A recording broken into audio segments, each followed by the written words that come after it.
안녕하십니까. 조선일보 경제부의 박사기자 방현철입니다. 7월 29일 목요일 코인 파헤치기가 시작되었습니다. 코인 알아도 궁금하고 몰라도 궁금하시죠? 하룻밤 사이 천문학적인 돈을 버는 부자가 탄생하지만 같은 시간 피눈물을 흘리는 투자자들도 한 트럭인 게 냉혹한 코인 시장의 현실입니다. 위도 아래도 예의도 없는 코인 시장의 등대가 되어드리겠습니다. 코인 고수, 코인 전문 기자와 함께하는 암호화폐 토크쇼 코인 파헤치기 본격적으로 시작하겠습니다. 7월 29일 목요일, 오늘은 IT 전문 미디어 테크엠의 이수호 부사장님과 함께 하겠습니다. 안녕하세요. 안녕하세요. 지난 한 주간 별 없으셨나요? 다행히 또 이게 방송 전에 비트코인 가격이 좀 많이 올라서 네. 투자자분들도 좀 많이 좋아하시는 것 같고 네. 또 관련 업계 분들도 좀 기운을 좀 차리신 것 같아요. 이번 주는. 이수호 부사장은 비트코인 좀 갖고 계세요? 저도 그냥 조금이요? 네, 그냥 스터디 차원에서. 한 몇십억 정도? 아니 택도 예. 없고요, 그 정도는. 알겠습니다. 자, 오늘은 코인 파헤치기 시간에 키워드 세 가지를 좀 준비해 오셨는데요. 이수호 부장께서 어떤 키워드를 좀 준비해 오셨죠? 네, 일단 비트코인 가격이 좀 많이 올랐기 때문에 네. 그 오른 이유에 대해서 좀 설명을 드리고자 네. 첫 번째 키워드는 아마존에 울고 웃는 비트코인 4만 달러 뚫었다로 네. 정해봤고요. 두 번째 키워드는 사실 이게 또 국내 업계에서 제일 화두기도 한데 코인 업권법이라는 게 있어요. 네. 뒤에서 좀 설명을 드리고 그래서 키워드로 코인 업권법 진짜 나오나 네. 코인 시장의 수건 이렇게 정해봤습니다. 네. 그리고 세 번째는 투자 시장 관련된 건데요. 그 카카오가 NFT라는 거를 이제 그 플랫폼 중개 사업을 하고 있는데 이게 완판된 사례가 이번에 나왔어요. 네. 그래서 30분 만에 매진된 카카오 NFT 디지털 아트 가능성 봤다 네. 이렇게 정해봤습니다. 예. 그럼 첫 번째 키워드 아마존에 울고 웃은 비트코인. 이게 어떤 얘기입니까? 좀 모두에서 저 비트코인 가격이 좀 올랐다고 말씀하셨는데. 네, 지난주까지 3만 달러 중반선을 맴돌던 비트코인이 이제 이번 달 말 지난 26일 기준으로 일주일에 한 20% 정도 폭등을 했어요. 네. 또 하루에 막 10% 이상 이렇게 연일 폭등한 날이 이제 지난 3, 4월 이후에는 정말 오래간만인데 이게 4만 달러 선을 다시 뚫어내니까 네. 투심이 다시 결집하는 모습을 네. 보이더라고요. 네. 특히 이 4만 달러 선에 복귀한 거는 지난 5월 말 이후 이제 만으로 2달 만입니다. 이게 복귀를 뭔가 사건이 있었나요? 그러면 하게 된 계기가 사실 이제 아마존 결제 서비스 적용에 대한 풍문이 네. 어떤 투심을 모으는데 가장 큰 배경이 됐던 것 같아요. 이게 아마존이 연말까지 비트코인 결제를 도입할 것이라는 얘기가 네. 미국에서 굉장히 크게 돌았고요. 이제 주요 매체들도 이거에 대해서 보도를 하면서 단숨에 국내 시장가로도 4,600만 원 선까지 올랐고요. 네. 근데 바로 이제 아마존이 그럴 계획이 없다라고 또 입장을 냈더라고요. 네. 제가 그 외신들 쭉 봤는데 일단 아마존이 그 디지털 화폐 관련 그리고 블록체인 관련한 인력을 좀 구한다. 이런 공고를 사실 아마존 잡 포스팅이라고 네. 그 아마존의 일자리를 이제 구인 광고를 내는 그 홈페이지가 있는데 사이트가 있는데 거기에 올렸어요. 네. 네. 그리고 나서 이제 그걸 본 이제 외신들이 이제 보도를 했죠. 이런 걸 좀 찾으니까 이게 혹시 비트코인 결제를 아마존이 좀 도입하려는 거 아니냐. 이런 보도들이 쭉 나오다가 심지어 어떤데 그러니까 그 영국에 있는 매체인데 네네. CTAM이란 매체는 조만간 비트코인 결제를 아마존이 결정했다. 도입할 것이다.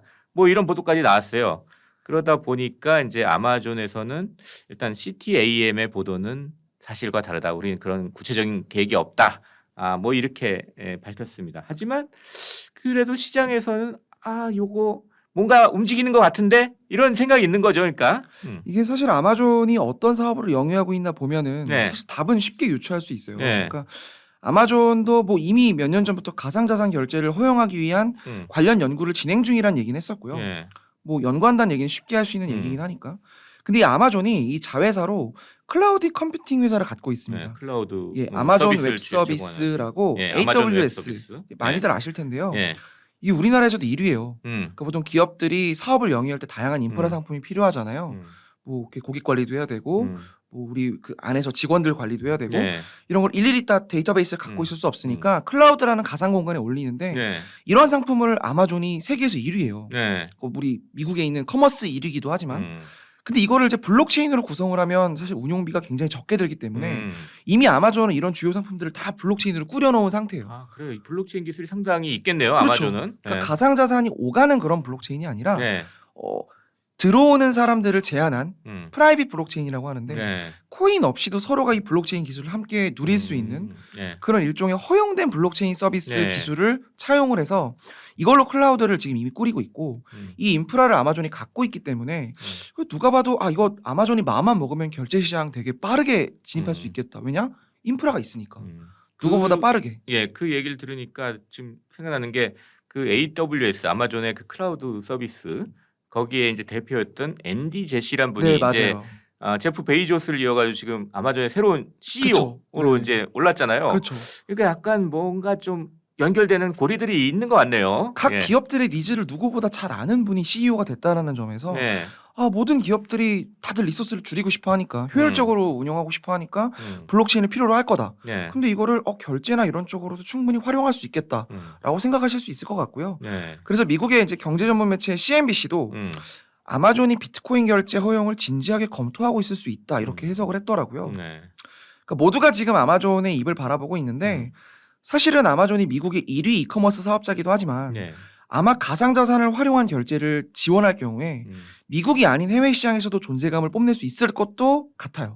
사실 아마존이 우리나라에서도 지금 이커머스 사업을 준비하고 있거든요. 네. SK텔레콤과 손을 잡고 준비하고 있는데 미국뿐만 아니라 전 세계 모든 국가에서 이커머스를 하고 싶어 할 거기 때문에 달러나 신용카드 기반이 아니라 어떤 결제 인프라가 약한 국가에서는 블록체인을 활용한 사업도 충분히 검토하고 있을 것 같다. 이런 보도 때문에 비트코인이 일단 많이 네. 올랐고요. 네. 4만 달러 그래서 뚫었군요. 네. 예. 그리고 이거 또 다른 이슈인데 네. 우리 사실 투자자들의 애증의 대상이기도 한 테슬라가 네. 지난- 전기차 업체 예. 테슬라. 26일 날 실적 발표를 했어요. 네. 사실 아마존보다는 투자자들이 또 일론 머스크가 무슨 말을 할지 되게 궁금해했는데 특별한 얘기는 네. 없었는데 실적 발표회 때는 뭐 저기 암호화폐나 코인 관련한 얘기는 안 네, 했어요. 오히려 애플 네. 관련된 얘기 좀 하셨고 네. 이 코인 관련해서는 비트코인 보유량을 공개했는데 네. 여전히 2.8조 원 규모의 비트코인을 보유하고 있다고 네. 밝혔어요. 그러니까 테슬라가 여전히 비트코인을 팔지 않았고 사실 일론 머스크 CEO가 계속 테슬라 결제 스인에 만에 이렇게 얘기를 네. 하면서 가격이 되게 요동을 쳤었잖아요. 그리고 또 지난주에 또 비트코인 컨퍼런스에서도 테슬라 구매 시 결제 수단으로 비트코인을 다시 받을 수도 있다라는 그런 얘기도 한번 했기 네. 때문에 테슬라가 왜 비트코인을 팔지 않았지? 다시 비트코인 랠리가 오는 게 아니야? 네. 이런 기대감을 투자자들이 좀 많이 갖고 있는 것 같습니다. 음. 그래서 결론은 네. 미국 주요 기업들 모두 비트코인을 결제 도구로 쓰고 싶은 마음은 있어 보여요.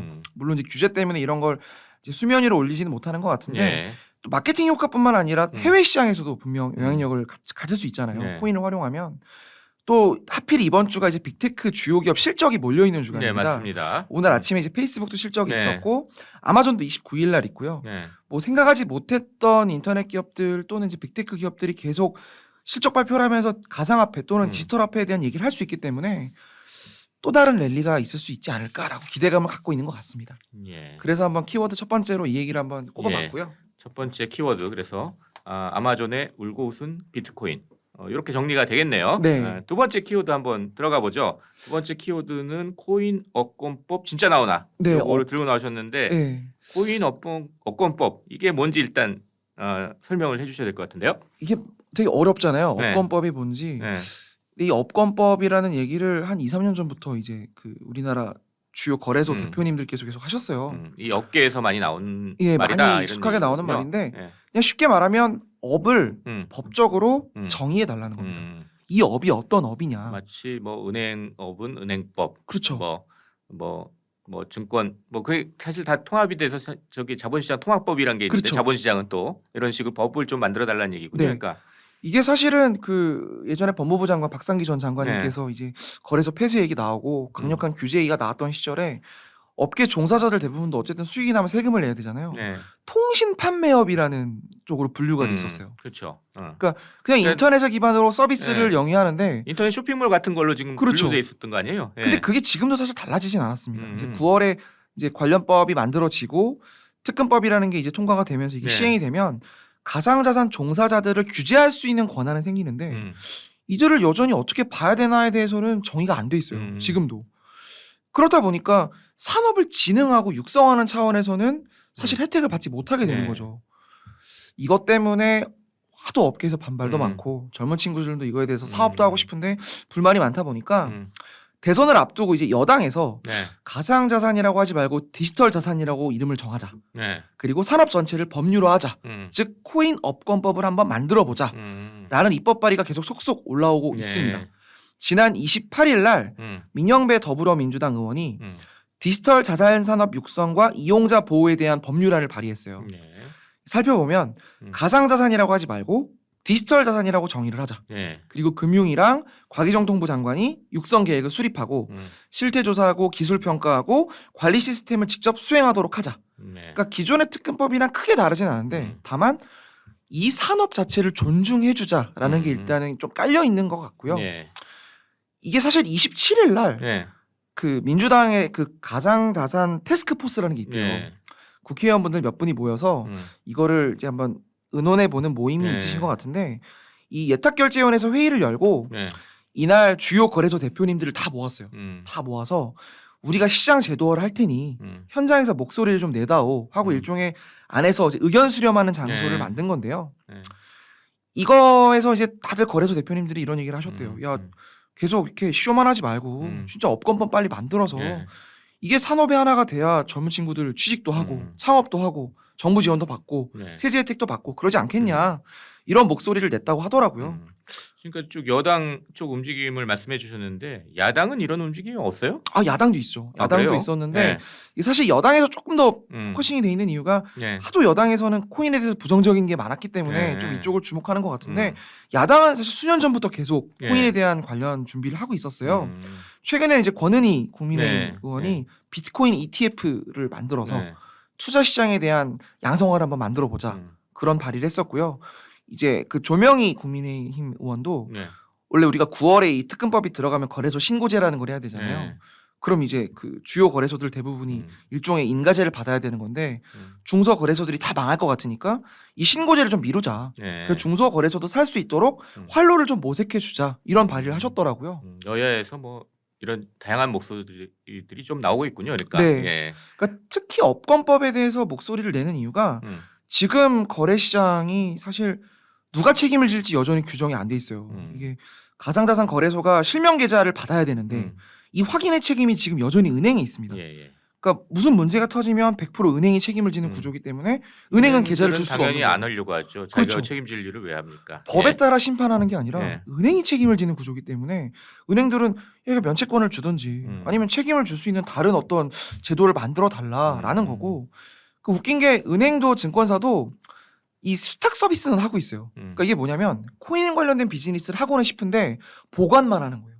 코인을. 그러니까 디지털 자산의 하나로 이미 금융가에서도 인정은 하고 싶은데 책임을 질 사람을 누굴 만들어 달라는 거거든요. 그래서 은행도 굉장히 업권법을 바라고 있는 중이고요. 그럼 미국은 어떻게 하고 있냐? 네. 이 미국 사례를 좀 들여다봐야 될 것 미국이 좀 같은데. 우리보다는 앞서 있을 것 같은데요. 네, 미국은 조금 우리보다 한 발 좀 앞서 나가 있기는 해요. 예. 그러니까 증권거래소랑 상품선물거래위원회에서 네. 최근에 실무 그룹을 만들었다고 해요. 네. 그 책임을 누가 질 것인지에 대해서 평가하는 건데 이 실무 그룹에 SEC, 그러니까 증권거래소도 있고, 증권거래위원회. 네, 예, 그렇죠. 그 예. 선물거래위원회도 있고, 네. 또 민간 이제 거래소 대표님들이나 그런 분들도 계시겠죠. 그 여기에 뭐 학자들이나 핀테크 서비스들 그 업계 분들도 들어와서 이걸 1년 이내에 보고서를 발표를 해서 명확하게 어떻게 규제를 할 건지, 예. 규제 주체를 누가 하게 할 것인지를 정립을 하겠다고 해요.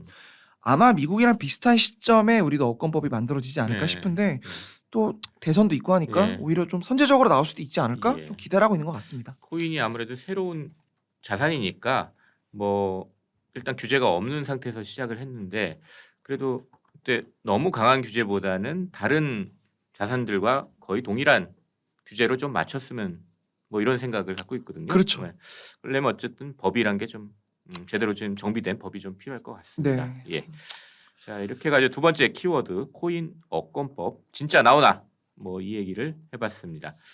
이제 세 번째 이슈로 좀 넘어가겠습니다. 이거 아주 재밌는 이슈 같은데요. 예. 네. 30분 만에 매진된 카카오 NFT 뭐 예. 어떤 얘기죠? 이게 사실 첫 번째, 두 번째는 좀 무거운 얘기이기도 하는데 네. 오히려 투자자분들은 이걸 좀 주목하셔야 네. 됩니다. 이게 30분 만에 매진된 카카오 네. NFT라고 키워드를 달아봤는데 네. 카카오가 최근에 이제 블록체인 기반 디지털 아트 시장에서 의미 있는 성과를 내고 있어요. 네. 블록체인 기반 디지털 아트라는 게 딱 네. 미술계에서 어떤 정립된 형태는 아니라고 해요. 음. 근데 이제 현대 미술에서 또 디지털 기반으로 네. 다양한 그 아트 상품이나 콘텐츠가 있는데 이걸 블록체인으로 올려보자라는 거거든요. 그러니까 디지털 아트를 만들어서 파일로 만들면 막 복제가 무한대로 가능한 거 아니에요? 그렇죠. 근데 블록체인을 이용해 가지고 딱 하나밖에 없는 거다. 요렇게 하자는 거죠. 그러니까. 그렇죠. 예. 그러니까 이게 일부 전문가랑 애호가들의 음. 영역으로 불렸던 건데 이 예. 디지털 아트라는 게 이 국민 플랫폼 카카오톡을 만나서 예. 빠르게 뿌리를 내리고 있어요. 사실 이 과정에는 카카오가 3년 넘게 이 블록체인 기술을 공을 들여왔던 게 있는데 예. 좀 구체적으로 살펴보면 지난 28일 날 예. 디지털 아트 작가 미스터 미상이라는 분이 있대요. 미상이에요? 이름이? 네, 이름이 예. 미스터 미상이더라고요. 이분의 작품 이제 크레바스 샵 1이라는 예. 작품이 있는데 음. 카카오가 이거를 카톡에서 음. NFT로 판매했습니다. 음. 그 판매 시작 후에 30분도 안 돼서 완판을 했는데 몇 개나 팔았는데요? 999개를 팔았다고 해요. 999개를 30분 만에. 네, 이게 하나당 11만 원 정도 음. 지금 이렇게 보고 있는데 한 1억 좀 넘게 팔린 것 같네요. 그러니까 그렇죠. 돈으로 따지면. 네. 예. 이걸 어떻게 살 수 있냐? 카카오톡 안에 사실 모든 분들이 지금도 쉽게 볼 수 있는데 카톡 안에 더보기라는 란이 있어요. 네. 이거 들어가면 클립이라는 디지털 자산 지갑이 있습니다. 네. 영어로 이제 KLIP인데 음. 여기 들어가면 클립 드롭스라는 게 떠요. 네. 여기서 이제 한정판 디지털 작품을 전시하고 유통할 수 음. 있는 공간을 카카오가 만든 건데요. 지난 시간에 살짝 얘기 주셨던 네. 그 내용이네요. 네, 그러니까. 네, 네. 예. 이거를 살려면 카카오의 가상자산 클레이가 있어야 됩니다. 그러니까 신용카드로 결제를 하거나 뭐 원화로 계좌이체하고 그런 게 아니라 클레이가 있어야 되는 거예요. 클레이는 어디서 구한다는 말씀입니까 이거? 특정 거래소에서 살 수 있어요. 아 그래요? 지금도. 또 거래소에서 살 수 네. 있군요. 예. 이거 이제 예. 카카오가 이제 작년에 음. 클립 지갑 만들면서 음. 전 국민에게 클레이를 줬어요. 음. 근데 못 받으신 분들도 있는데 갖고 돈은 없습니다. 예. 그쵸. 근데 지금 클레이가 지금 돈으로 한 10만 원 돼요. 그러니까 그때 받은 돈으로 사실 살 수 있었던 거예요. 아 그래요? 하나에 네. 10만 원이 되는 거예요? 그쵸. 그때 받았던 코인이. 근데 예. 대부분 이제 받고 나서 바로 팔았어요. 저도 한 2만 원에 팔았는데 그랬어요. 쭉 갖고 계신 예. 분들은 살 수 있었던 거죠. 근데 이거 너무 많이 살까봐 우려했는지 네. 카카오가 계정당 한 개만 구매할 수 있도록 했어요. 네. 그러니까 중복 구매가 안 되는 거죠. 이걸 누가 살까 싶었는데 27분 만에 완판이 됐어요. 사실 뭐 엄청난 홍보를 한 것도 관심이 아닌데. 많이 있었다는 얘기네요. 그러니까. 그렇죠. 예. 그 사실 되게 저도 충격을 좀 받았는데 음. 이 카카오가 지금 이거 하나로 끝나는 게 아니라 9월 19일까지 예. 이런 아티스트 24명을 대상으로 계속 이 특별전을 진행을 한다고 해요. 근데 재밌는 게 8월 1일 날 되게 유명한 그 배우 하정우 씨가 네. 여기서 또 작품을 네. 낸다고 하정우 합니다. 씨가 그림 그리는 것도 유명하죠. 네, 또 현대 쪽 미술에서 되게 네. 잘하신다고 하더라고요. 네. 그러니까 하정우 씨의 어떤 그림에 관심 있으신 음. 분들은 또 한번 들여다보시면 음. 좋을 것 같고요. 미리 클레이를 어디서 또 구해 놔야 되겠네요. 그렇죠. 네. 근데 이게 그 미술 작품이랑 굿즈를 포함한 다양한 작품이 클레이튼을 통해서 기록이 되고 클레이튼을 활용해서 디지털 작품으로 탄생을 하고 네. 또 이게 블록체인 기반이다 보니까 또 한정판으로 꾸릴 수 음. 있는 거예요. 네. 유통량을 조절할 수 있다는 네. 건데 클레이튼이라는 건 이 카카오의 블록체인. 그쵸, 자체 블록체인인데 얘기하는 거고요. 네. 예. 카카오가 이 시장을 키우고 싶어서 그러는 건지 이 작가들의 수익을 90%를 책정을 했어요. 그러니까 플랫폼 수수료를 10%만 가져가겠다는 거죠. 예. 다른 데보다는 좀 낮아 보이는데요. 그 네. 뭐 우리 미술관이나 이런 쪽 예. 보면 뿐 아니라 무슨 앱 스토어 뭐 이런 데보다 수수료는 좀 낮아 보이네요. 예. 보통 플랫폼 수수료 그 인터넷 서비스 보시면 30% 정도로 책정이 돼 있고 네. 이게 미술이나 이런 쪽은 또 더 받는 경우도 허다하다 하더라고요. 예. 근데 이걸 10%나 준다라 10%만 가져가겠다라는 예. 건 뭔가 좀 키워보겠다는 뭐 생각이 있나 보네요. 예, 그러니까 현대 미술이나 디지털 아트에 관심 있으신 분들은 음. 카카오로 와라. 그래서 신진 작가들 우리가 한번 키워주겠다라는 건데 또 이렇게 이번에 성공 사례를 만들었잖아요. 이 같은 유사 사례가 계속 뒤를 이을 것으로 미술 쪽에서는 보고 있고요. 사실 최근에 예. 저희가 그 나비 아트센터 관장하고 네. 계시는 이제 노소영 관장님을 네. 뵌 적이 있는데 네. 노 관장님도 이런 얘기를 하시더라고요. 음. 그러니까 이 미술 쪽이나 디지털 아트 시장이 굉장히 NFT 관심이 많아서 나비 아트센터도 준비를 하고 있다. 네. 그러니까 모든 이 미술 쪽의 종사자분들이 다 관심을 갖고 있어요. 실제로 최근에 간송미술재단 네. 유명하죠. 네, 저희 신문에도 한번 나왔어요. 이 네, 얘기. 조선일보에서도 나왔던 얘기인데 국보 70호로 지금 유네스코 세계 기록문화유산인 훈민정음 해례본이 네.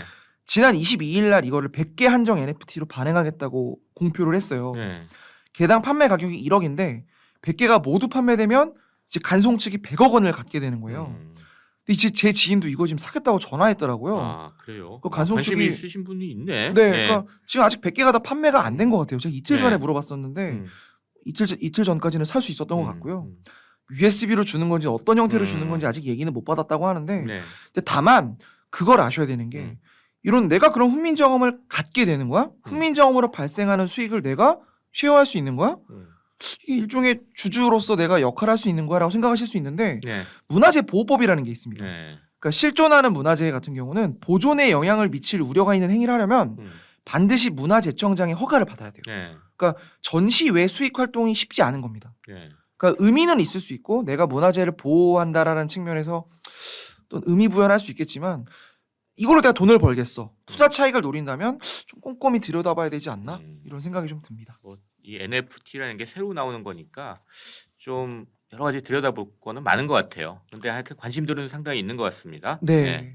자, 이렇게 해가지고 30분 만에 매진된 카카오 NFT 세 번째 이슈까지 다 얘기를 해봤습니다. 그럼 이제 이 세 가지 이슈를 가지고 제가 한번 한 줄 평으로 한번 요약을 해보겠습니다. 한번 잘 들어보시고 이게 맞는 얘기인지 한번 평가해 주십시오. 거꾸로. 첫째, 비트코인 가격이 박스권을 벗어나려는 시도를 하고 있습니다. 아마존 등 미국의 거대 기업들이 비트코인으로 결제할 것이라는 추측이 퍼지고 있기 때문입니다. 하지만 아마존은 아직 구체적인 계획은 없다고 합니다. 뭐든 확실해지기 전까지는 불확실성이 큽니다. 항상 투자에 유의하시기 바랍니다. 두 번째, 코인 업계만 별도로 규제하는 코인 업권법 논의가 활발해지고 있습니다. 코인은 새로운 자산인 만큼 다른 자산과 균형을 맞춰 규제를 받을 필요가 있습니다. 좀 더 논의가 활발해지기를 기대합니다. 셋째, 카카오의 블록체인 계열사가 내놓은 디지털 아트 작품인 그 NFT로 이제 해가지고 30분도 안 돼가지고 팔렸다고 합니다. NFT가 미술, 스포츠, 엔터테인먼트 등과 연계돼서 새로운 투자 시장으로 점점 떠오르고 있습니다. NFT가 한때의 붐으로 끝나지 않기를 바랍니다. 자, 이렇게 좀 정리를 해봤고요. 이제 마지막으로 마치기 전에 이수호 부사장님께서 좀 우리 시청자 여러분께 좀 마무리 인사로 더 좀 한마디 더 정리를 해주셨으면 좋겠습니다. 이게 NFT 얘기를 좀 더 드리고 싶은데요. NFT 지금 관심 좀 가지셔야 될 것 같아요. 더 빠르게 오고 있는 것 같고요. 사실 말씀드리지 않았는데 우리나라뿐만 아니라 해외에서도 NFT에 대해서는 이미 좀 많이 무르익고 있어요. 그러니까 아마 전 세계 유명 박물관들은 다 시도를 하고 있는 거로 보여지고요. 이 NFT를 구매하실 때 좀 유의했으면 하는 건 대기업이나 또는 큰 어떤 기관이 같이 있느냐, 또 정부의 규제로부터 자유로울 수 있느냐, 그리고 마지막으로는 이게 반드시 가치가 오를 수 있을 것 같은 IP냐, 뭐 내가 정말 좋아하는 선수나 좋아하는 연예인이나 가치가 오를 수 있을 것 같은데 이게 자산의 역할을 못하고 있는 것 같다라고 판단되시는 게 있으면 지금 조금씩은 NFT를 담아보는 것도 좋지 않을까 이런 생각이 듭니다. 예, 알겠습니다. 자, 7월 29일 목요일 코인 파헤치기 벌써 마칠 시간이 됐습니다. 유튜브 조선일보 머니 채널에서는 매주 목요일 코인 시장의 이슈를 생생하게 전달합니다. 채널 구독은 물론 알림 설정까지 해두셔서 알찬 정보를 놓치지 마시길 바랍니다. 지금까지 함께해 주신 IT 전문 미디어 테크엠의 이수호 부사장, 그리고 저는 조선일보 경제부의 박사기자 방현철이었습니다. 감사합니다. 감사합니다.